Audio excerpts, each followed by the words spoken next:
விஜய் ஜெயிச்சு ஆட்சியெல்லாம் அமைக்க முடியாது. 30% நீ கிராஸ் பண்ணணும். ஆனால் அவர் 15% போல் பண்ணார்னா it will be a disaster for DMK and ADMK. விஜயோட செல்வாக்கு கூடுதுன்னு ஒரு சிச்சுவேஷன் வருதுன்னா ரெண்டு பேரும் விஜய்க்கு எதிராக கை கோத்துருவாங்க. ரெண்டு திமிங்கலங்களுக்கு மத்தியில் நீங்கள் எப்படி ஃபைட் பண்ண போறீங்கன்றது தான் மிகப்பெரிய கேள்வி.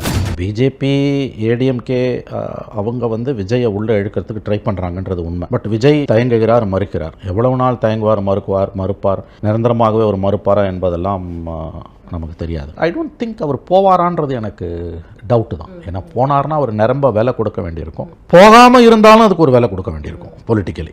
ஏன்னா ஒரே நேரத்தில் பிஜேபி அண்டு DMK ரெண்டு பேரையுமே அவங்க எதிர்கொள்ள வேண்டியிருக்கும். So it's a dicey situation தான் அவருக்கு. போகாமல் இருப்பதற்கான வாய்ப்புகள் தான் அதிகம் என்று தான் நான் பார்க்கிறேன். போகாமல் இருக்கிறதுக்கான வாய்ப்பு தான் அதிகம்னா இப்போ ஒரு லேமன் பாயிண்ட் ஆஃப்ல இருந்து ஒரு யோசனை இருக்கும். என்னன்னா அவங்களுக்கு வந்து ADMKவும் இல்லை, பிஜேபியும் இல்லை, இவங்க ரெண்டு பேரோட கூட்டணியும் இல்லாமல் இங்கே தமிழக வெற்றி கழகம் வந்து 2026 என்ன பண்ணும்? அதுதான் நீங்கள் ஒரே நேரத்தில் முதல்ல எலெக்ஷனை ஃபேஸ் பண்ணும்போது ஒரு பக்கம் திமுகவையும் ஒரு பக்கம் பிஜேபியும் நீங்கள் ஃபேஸ் பண்ணுறதுன்றதே கடினமான ஒரு டிசிஷன் தான். அது எனக்கு தெரிஞ்ச அது வந்து கிரவுண்டில் வந்து அவங்களுக்கு நிறைய ப்ராப்ளம் வரும். ஏன்னா ரெண்டு பேருமே வந்து இவங்ககிட்ட ஸ்டேட் கவர்மெண்ட், அவங்ககிட்ட சென்ட்ரல் கவர்மெண்ட், இவங்ககிட்ட மீடியா, அவங்ககிட்ட மீடியா, இவங்ககிட்டையும் ஆயிரக்கணக்கான கோடி பணம், அவங்ககிட்டையும் ஆயிரக்கணக்கான கோடி பணம். ரெண்டு திமிங்கலங்களுக்கு மத்தியில் நீங்கள் எப்படி ஃபைட் பண்ண போறீங்கன்றது தான் மிகப்பெரிய கேள்வி.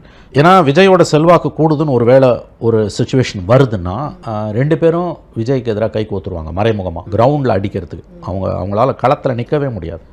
அவங்களால நிற்கவே முடியாது. கிரவுண்டில் போய் நிற்கவே முடியாது. அந்த ஆபத்து இருக்குது. பட் இப்போ நீங்கள் அவர் சூஸ் பண்ணுறாரு அலையன்ஸ்னு வச்சுக்கோங்க, ஆப்வியஸ்லி பிஜேபி ADMK அலையன்ஸ்க்கு தான் போய் ஆகணும், வேறு எதுக்கும் போக முடியாது. அவர் அப்படி போகிறாருன்னா அதுக்கான வேலையும் அது இவ்வளோ தூரம் பேசிட்டு அரசியல் எதிரி கொள்கை எதிரிலாம் வித்தியாசமான கான்செப்டை சொன்னார். அது எப்படி கொள்கை எதிரி தான் அரசியல் எதிரியாகவும் இருக்க முடியும்? ரெண்டு வெவ்வேறாக இருக்க வாய்ப்பே கிடையாது. ஸோ அப்போ ஹஸ் டு சூஸ். இல்லை நான் தனிப்பாதை தானே ஃபேஸ் பண்ணணும். கண்டிப்பாக வந்து 26 அவருக்கான களமாக இருக்காது, 31 தான் அவருக்கான களம். தோக்கிறத விட முக்கியமானது இவங்களை கிரவுண்டில் ஃபேஸ் பண்ணணும். நீங்கள் கிரவுண்டில் இவங்களை ஃபேஸ் பண்ணணும். அது எனக்கு தெரிஞ்ச அவ்வளோ ஈஸியான்னு எனக்கு தெரியல.